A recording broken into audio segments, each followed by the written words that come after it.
Bonjour, alors moi je suis chercheur au Centre Efficacité énergétique des systèmes. Alors, mon sujet de recherche c'est l'énergétique des bâtiments et l'éco-conception des bâtiments. C'est l'idée que pour préserver le climat, il faut réduire par 4 nos émissions de gaz à effet de serre. Et bien, dans le bâtiment, c'est agir sur les bâtiments existants pour rénover les bâtiments, les isoler, changer des fenêtres ou améliorer les systèmes de chauffage et de ventilation.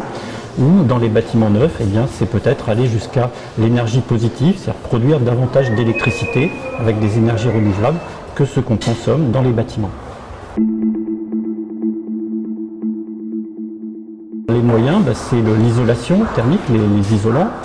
C'est des systèmes de ventilation avec récupération de chaleur sur l'air vicié, par exemple.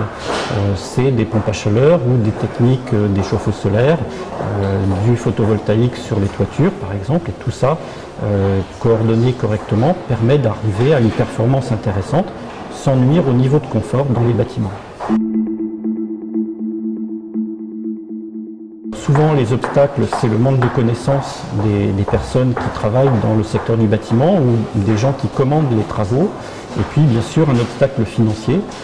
L'énergie en France coûte très peu cher, il y a beaucoup subventionné. Et donc, on arrive difficilement à rentabiliser de la maîtrise de l'énergie sur les bâtiments.